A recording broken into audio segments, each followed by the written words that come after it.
Несколько дней назад я купила бананы, которые стали темнеть намного стремительнее, чем поедаться.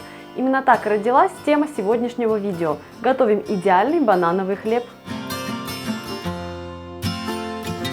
Переспевшие бананы идеальны для выпечки. Именно так у вас получится добиться максимально яркого и насыщенного вкуса. Главное словить момент, когда кожура уже начала темнеть или потемнела полностью, но сама мякоть еще белая и портиться не начала. Банановый хлеб. Идеальный банановый хлеб. С шоколадом или орехами? С орехами или шоколадом? Что бы вы выбрали? Напишите мне об этом в комментарии. Я же решила поступить мудро и добавила в свой банановый хлеб и шоколад, и орехи. Приступим! На 3 безобразнейшим образом переспевших банана я беру 100 грамм сливочного масла и 100 грамм сахара, а также 2 яйца, 10 грамм разрыхлителя, четверть чайной ложки соли, 200 грамм муки, 5 грамм корицы. А из добавок я возьму 100 грамм черного шоколада, у меня 85%, и 50 грамм слегка поджаренных грецких орехов. Шоколад я заранее порубила, так же как и орешки. Список всех ингредиентов я, конечно же, оставлю в описании к видео. Муку, которую я заранее просеяла, смешайте с разрыхлителем. Я использую домашний разрыхлитель. Ссылку на рецепт его приготовления я оставлю в описании. Также я добавляю сюда корицу и соль.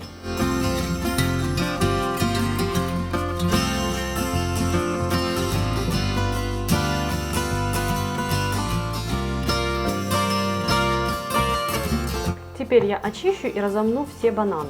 Смотрите, сама мякоть бананов еще не темная, а значит, это как раз то состояние, когда их лучше всего использовать для приготовления бананового хлеба.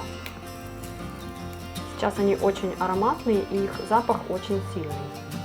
Если таких вот спелых бананов у вас нет, вы можете воспользоваться небольшой хитростью. Взять просто спелые бананы, нарезать их небольшими кусочками и заморозить в морозилке. После того, как вы их разморозите, они станут более сладкими, более насыщенными по вкусу. Я разминаю бананы в пюре при помощи вилки. Можно измельчить, конечно же, блендером, но мне нравится, когда попадаются такие небольшие кусочки мякоти. А также можно использовать картофелемялку. Спелые бананы разминаются очень хорошо, очень легко. Вот, консистенция уже такая, как мне нравится, с небольшими кусочками. Кто забыл включить камеру, тут молодец. В общем, я смешала масло с комнатной температурой, размягченное сливочное масло с сахаром до однородности. Сейчас я буду эту смесь взбивать. Изначально я смешала ее с сахаром для того, чтобы просто сахар во время взбивания не начал разлетаться по кухне. Взбиваю.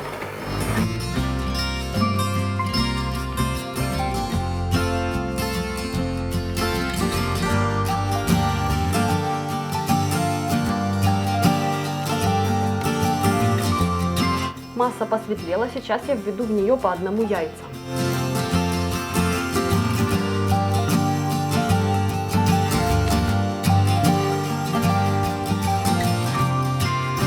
Напомню, что все ингредиенты должны быть комнатной температуры, иначе масло при добавлении холодных яиц или же холодного пюре из бананов будет сворачиваться.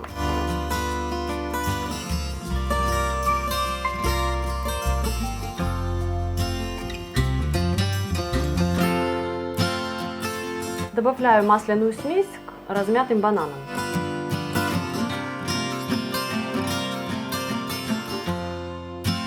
Сейчас я переложу эту смесь в большую по размеру миску, иначе смешивать с мукой тесто мне будет очень неудобно. Добавьте в тесто сухую смесь. На этом этапе тесто можно смешать либо вручную, либо при помощи миксера. Мне больше нравится делать это миксером, потому что так смешивание происходит быстрее и готовый хлеб потом более нежный по текстуре.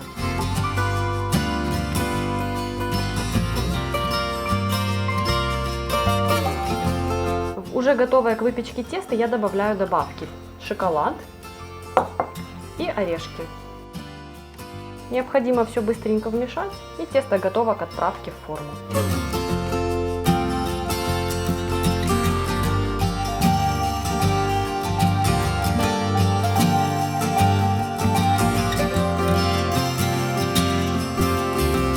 Форму для хлеба я заранее подготовила. Несмотря на то, что она у меня стеклянная и можно в ней выпекать, просто смазав ее сливочным маслом, я предпочитаю простелять ее листом пергамента, чтобы потом хлеб было удобнее доставать.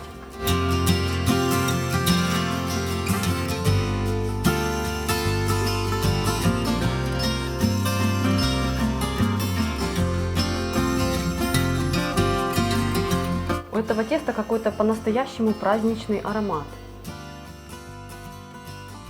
Выпекаться банановый хлеб будет при 160 градусах в течение примерно часа. Готовность проверяйте спичкой либо деревянной шпажкой.